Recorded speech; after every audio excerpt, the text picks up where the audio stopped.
no matter who's to blame for Spike Lee's spat with the Knicks, ultimately the team will be the loser in this situation. I saw where the Brooklyn Nets are reaching out and saying to Spike Lee, hey, you want to root for a team in the New York area? Why don't you come to Brooklyn? He lives there in Brooklyn. And Spike apparently was turned away from an employee entrance, and the situation blew up. The team called his actions laughable.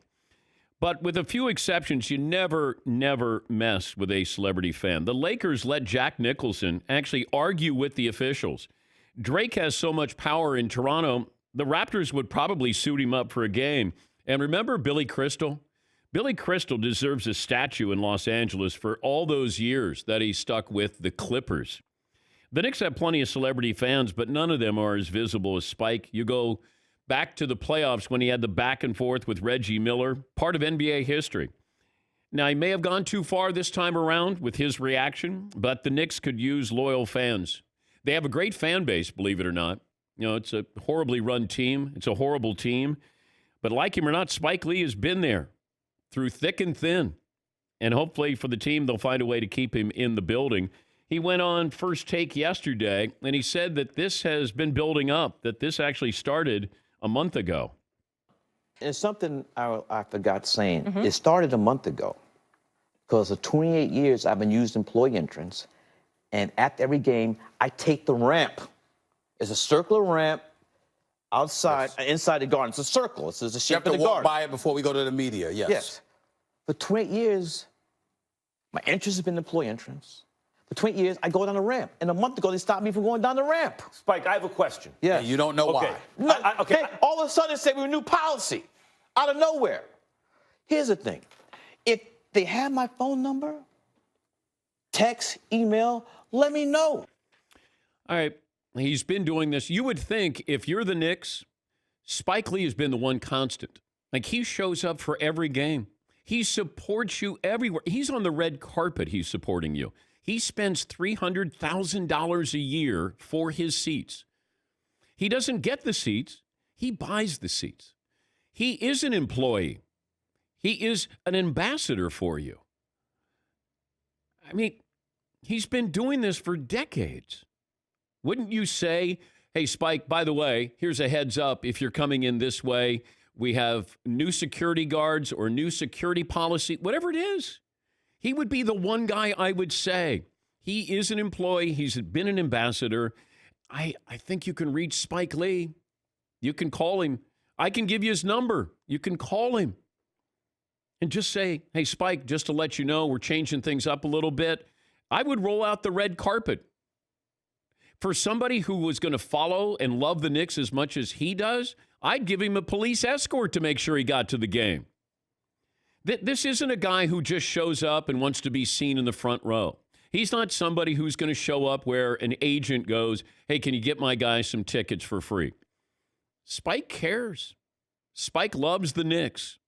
But this goes back to, it's a poorly run organization. It is. And it starts at the top with James Dolan. I don't know if he has it out for Spike Lee. I don't know why he would have it out for Spike Lee. You had the incident with Charles Oakley. You know, they're just trying to settle that. And now you have this. Spike actually wants to go watch your product. And it's bad. And he still wants to. Like, don't you do whatever. I'd be walking up to him and go, hey, man, sorry. Where do you want to sit tonight? You know? You want to sit on the bench? You can. I would treat him the way Toronto treats Drake. But he's paying for this. And, okay, did he go in the wrong entrance? Maybe. Did he do something he's not supposed to do? Maybe. But I would clear that up quickly with him and just say, Spike, sorry about that. You know what? Got a security guard. He overreacted. Maybe you overreacted. You know, but they're saying that Spike is laughable. His side of the story is laughable. The New York Knicks press release said that, and this is what Spike had to say about that. Why do you think the policy changed, at least towards you? I'm being harassed by James Dolan. I don't know why. Let me ask, what about the press release did you object to that made you say, what did the press release say that you said that's not true? That me and him, after he came to me, at halftime he leaves, and he always walks across the court, and it's a direct right where I'm sitting. And the press release says that we shook hands and we were laughing. They actually said This is what it says. A Knicks spokesman said that it was untrue, that it was simply an issue of Lee using the wrong entrance. How is it the and that wrong you could be entrance if seen no one tells them shaking they come in hands the and same smiling entrance at for halftime. 28 years? I just want to Shaking make hands sure and that we smiling? have No, that on the that's a record. lie. So they made that up. It's garden spin. I wasn't shaking his hands. In fact, when he came over me, I didn't get up right away. I was down sitting in my seat. Wow. The reason why he's so angry, he's invested in that team. He's more invested in that team than James Dolan is, and he's the owner. Spike cares. I don't know if James Dolan cares. He doesn't care like Spike does. I'm out of breath. Somebody on Twitter had commented that our kitchen looks like 8 guys sharing an apartment for the first time. I think it's fairly accurate. There's just a lack of empty beer cans. But other than that, I've definitely seen this and lived this before, for sure. So this is day 3 of the new breakfast situation. I was skeptical about the bagels, but now I'm all in. Every morning I do a bagel with peanut butter. And the question is, will I have a second bagel with peanut butter? That's the drama this morning. Jim. Oh, Jim. Isola, the star of Around the Horn, Sirius XM NBA Radio, the starting lineup Monday through Friday. And Frank, kind enough to join us here. Frank, can you help me understand what's going on with Spike Lee and the New York Knicks? I want to know, and how are you, Dan, since you're a media guy, but you're also a celebrity VIP. Does Dan Patrick enter the Garden through the VIP entrance, or do you enter with the riffraff of the media and you go at 8 Penn Plaza? Which one is it? Well, all those years I worked at CNN, and I would go over, I went through the employee entrance a couple of times. But for the most... With people like me, the riffraff, I've been on the elevator before with Spike. He's entered that way a million times, and I know you know Spike. And Spike, listen, when he's courtside, does he like being part of the show? Some people don't like it. Some people do. But when Spike is like kind of behind the scenes, so to speak, he doesn't walk around like he owns Madison Square Garden. And he's been coming in that way forever. First of all, what's the big deal? All right, but you have a new rule. But for the story to get to the point that it's at, and whether or not the Knicks are 100% right or Spike is 100% right, it's the Knicks that don't look good, because what the Knicks are trying to do is kind of market themselves to NBA players. So now they gave Charles Oakley a hard time, threw him out of the building, and now they're giving a hard time to the most famous fan entering the building. It makes no sense. Noticed that my shooting percentage has really gone down since we hit YouTube, and people can watch basically for 3 hours straight. Or maybe I just have more people pointing out how many shots I missed that I just never noticed before. But it's definitely affecting my game a little bit, for sure. Do you believe the rumors, Ray? I believe that the 49ers would kick the tires. I believe that's where it ends. Where it ends? Yeah, look, I think they ask about a lot of things. I mean, they got Jimmy Garoppolo because they asked about Tom Brady 3 years ago. Yeah. And that was just a joke. But I think Kyle Shanahan, the general manager, investigates a lot of things that never really come to fruition. And this is one where I think the general manager on his left shoulder is telling him, well, go ahead and ask about it, but don't get your hopes up. And the coach on his right shoulder is saying, are you crazy? I just don't know that there's enough of a verifiable upside for the 49ers to do the let's get Brady and get rid of Garoppolo thing.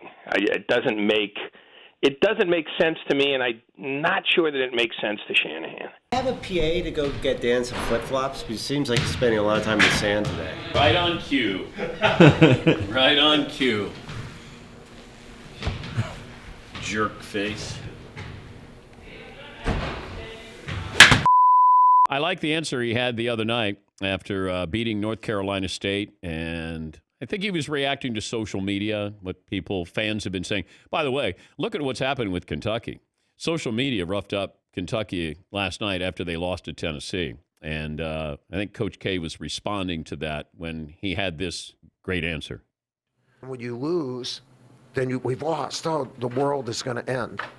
And a lot of pressure is put on. Even social media, it's amazing what people put out. Really, if you're our fans, don't do that. Come on, man. These kids are 18 and 19 years old. I mean, you can question my coaching and what the hell. And then when you do question it, by the way, just come into Cameron and look up in the ceiling. All right. And then find out if you should question that, you know. But don't do anything with our players. You know, just support them.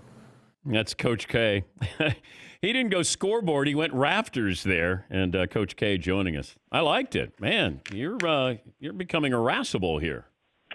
Well, my job is not to have my players affected, you know, and I don't want them answering people. And the other thing, in saying that, it moves it to me, and so you're not.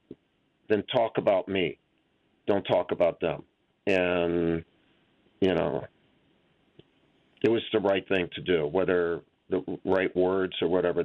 You all can judge that. But, I loved it. I loved it. But I just, you know, we're so impatient nowadays, Coach, where we don't take in sort of the volume of what has been accomplished. Is what's wrong with us now? Like it's, you know, there's this panic that sets in, right?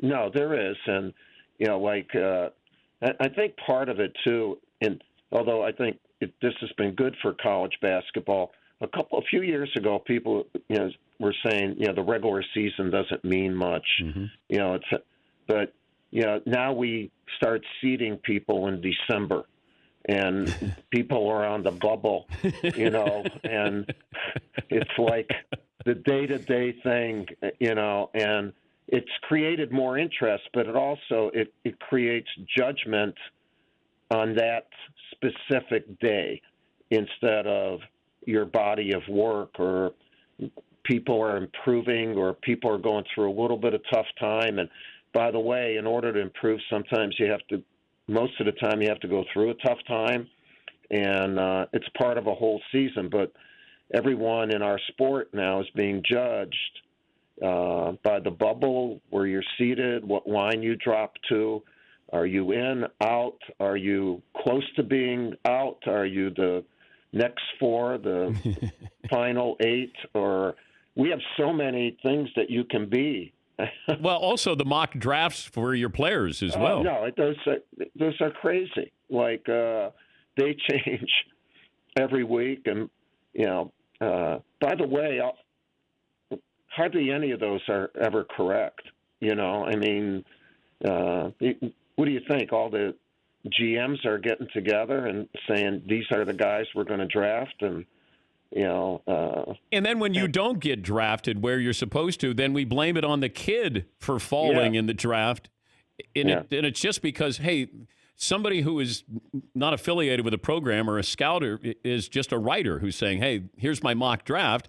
James Wiseman is going to go number one. And I'm like, okay, you know, one of the ball boys is going to go like nine. Like it's hard to keep up with. I saw you 66th. You're just out of the second round. Yeah, and get your butt moving, Patrick. In the last couple of weeks. My Dayton Flyers are doing pretty well. They're doing pretty well there, Coach. You know, they are coached by a heck of a guy who, you know, obviously it's his alma mater too, but he, you know, sometimes you get let go, and then he's grown so much. I mean, he's always been an outstanding coach, but I think he is really showing it, man. I think he's, you know, and there are a number of guys who have done a great job, but, you know, for National Coach of the Year, he's got to be a prime guy for that. Do you want to have a bet? Who goes farther, Dayton or Duke? No, I don't. You know, we're not allowed to bet. I know you have sports wagers and things like that. Yes, I do. On your show. Yes, I do. And like the only bet I made was that your show is going to continue forever, and because it's so damn good. And so far, I've won on that bet. Yes, you have.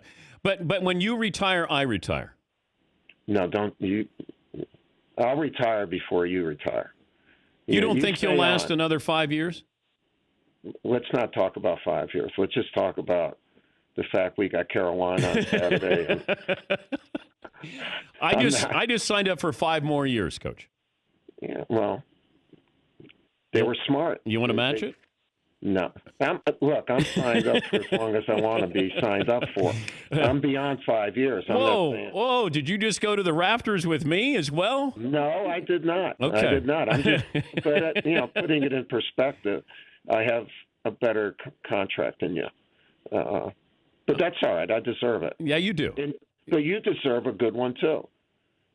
I'm not selfish where I feel I should only get it. I want to reward excellence. I want excellence rewarded. Let's put it that way. I have so many banners. I have to build new rafters here, Coach. Yeah, but don't put them for being in the tournament. Oh, the banners are only championships, not that you are a participant. Do you have ACC co-champs banner? Well, that's a champ, though. It's co-champ. Yeah. It's like a co-champ. It's not like a true champ there. Yeah. Well, we should have had a playoff then, right? Yes. See who gets the banner. North Carolina coming up this weekend at Cameron Indoor. Do you know what kind of team do you have right now? Not completely, no. How long does it usually take? The whole season. I don't think you ever know completely. Even a veteran team, there's always something happening in development of an individual, an injury, a kid. Sometimes during this time of the year, a kid starts worrying about an older player. What about I know March is exciting, but what's happened to me in May?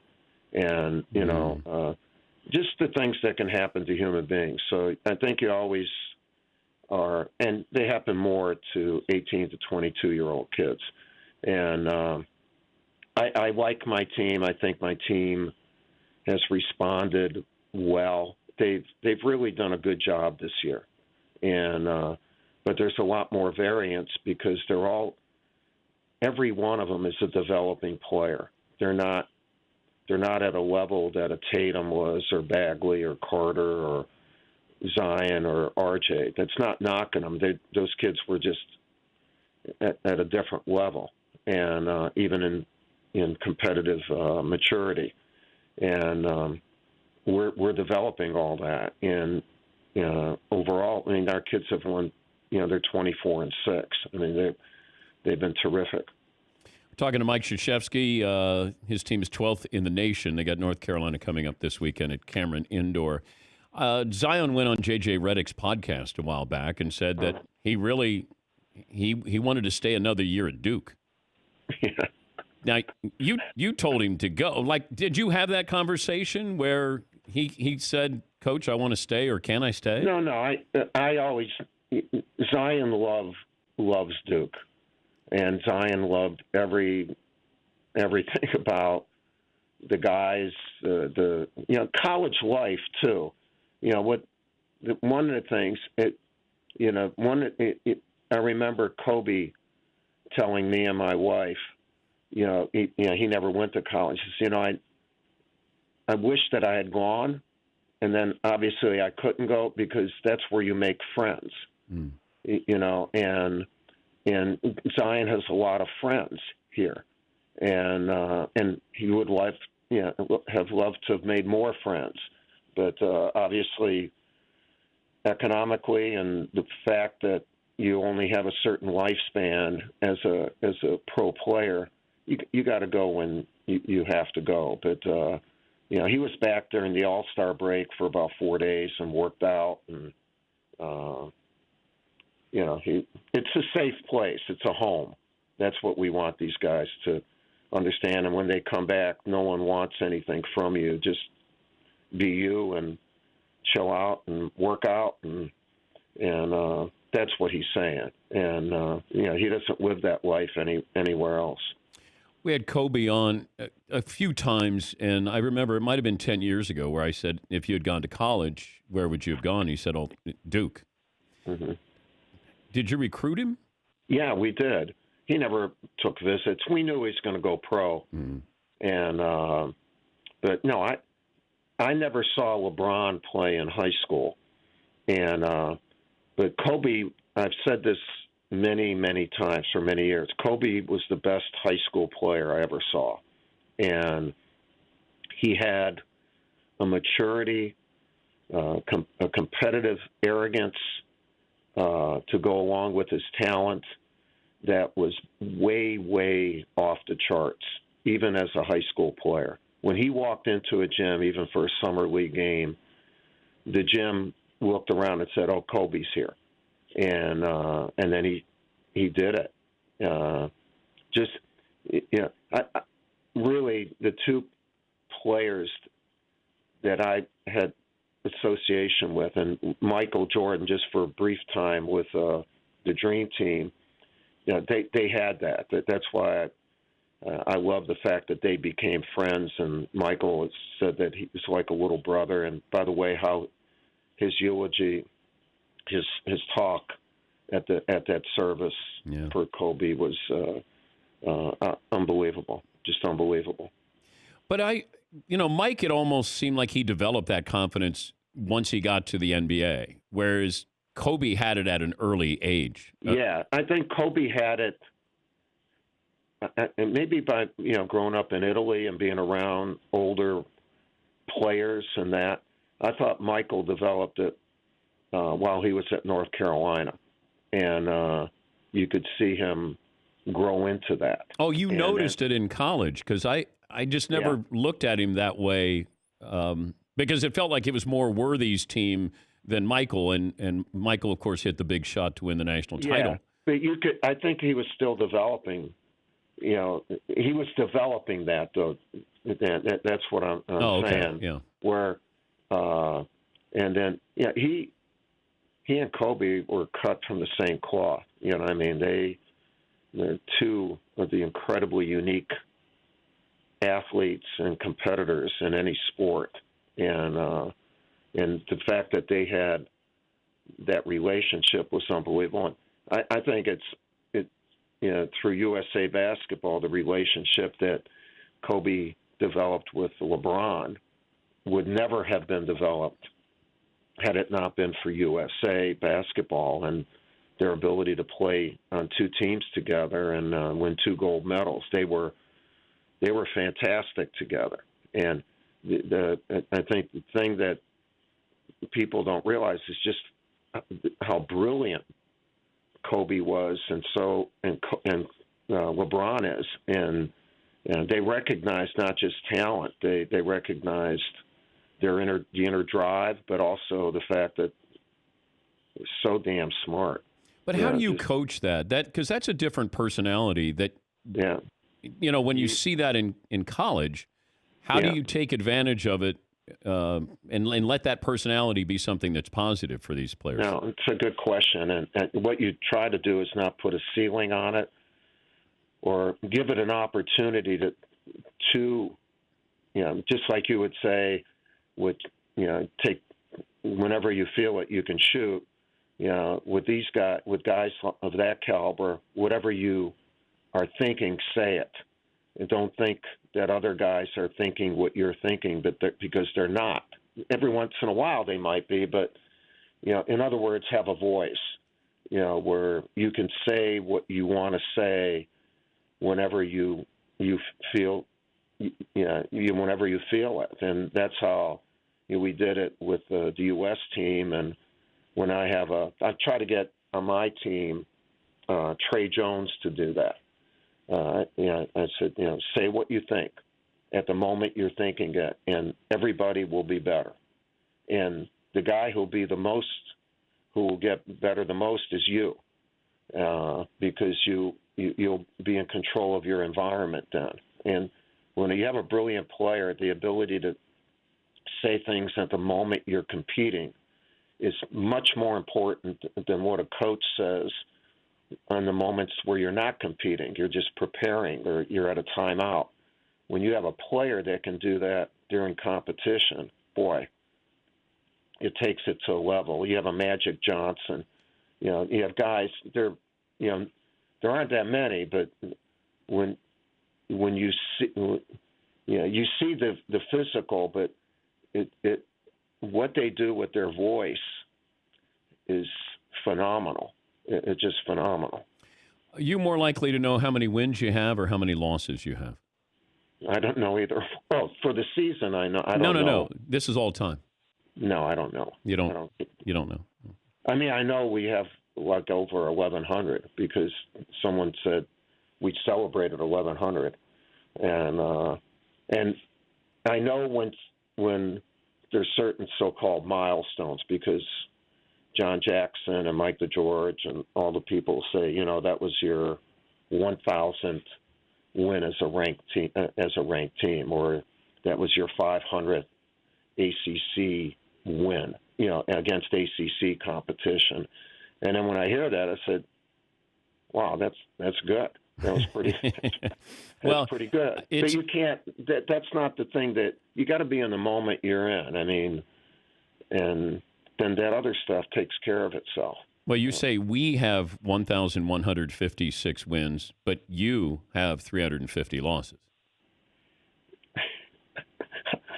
No, yeah, you. Yeah. I blame all those losses on you. No, you have 350. It feels like we when we win, but it's you when you lose. I think a coach feels that. Yeah. Well, you're making more sense now. Thank you. I thought you were, going on the sword for me. What are you having for lunch today? I don't really eat lunch. We practice at 1:30, so I have a later breakfast. I usually have 2 meals during the day. All right. I'm just curious if I stop by. Like, what are we having? Well, we can get you stuff. What do you want? We'll get. We aim to please. But if we went out for dinner, that doesn't mean I'm going to eat with you. No, that's fine. That's fine. I'll find a space like up in the upper deck. But if we went to Durham, and we went to dinner, where are we going? That's surprising. What if I had you out at my house? Take you down to my wine cellar? I like that. Now, this is like just so you know, that'll never happen. Okay, but I know. But teasing you now. No, but Do you have like a 2-bedroom bungalow? Something like that? No, we have a real small. We don't have like a small house there. Like a crazy house, but we have a. Is it a mansion? No, it's really what we do have is a great area because we have 14 acres of land and 8 of them are deer fenced, and we do a lot of flowers and trees. Is there a basketball hoop there? Because I got to put on a clinic. There is. Okay. And you can adjust the height so that you can dunk. We'll get it down to 7.5 feet. But you're going to have to get backup nets if I come to town. That's all I'm going to say. We have chain nets. Guys, I grew up in Chicago. I didn't grow up in the suburbs like you. We have chain nets. We didn't have nets. Yeah, because all your rich friends, stole My rich friends. No, we just had rims, and then I hated it because every time I'd swish it, then you'd have to go chase the ball. I never touched the rim. I mean, really, that's what's amazing about this. It was a swish or an air ball, right? Yep, absolutely, absolutely. Hey, have fun against North Carolina. I hope we do. Yeah. Thank you, Coach. Great to talk to you as always. No, it's always good, Dan. Thank you. That's Mike Krzyzewski. Pretty decent coach. You two are so cute. Yeah, we are. Yeah. One of these days, I'm going down there. I'm just going to walk into practice, pick up basketball, and start taking some shots. Seton and I are going to have a bet. We are having a bet on who goes farther, or is it further. I'm giving you Seton Hall and West Virginia. I'll give you both. Well, one's your alma mater and one you're named after. Yeah. And I got Dayton. I get Eastern Kentucky, but they're not any good. So I get Dayton. I'm in. I got to figure out what's at stake here. Yeah, okay. What we learned is we have a bet. Brought to you by Tecovas, Tecovas, tecovas.com/DP. Tecovas boots are handmade, full-grain leathers by world-class boot makers, and they cut out the middleman. They sell directly to you at amazing prices. Tecovas.com/DP. Thanks for joining us. Talk to you tomorrow.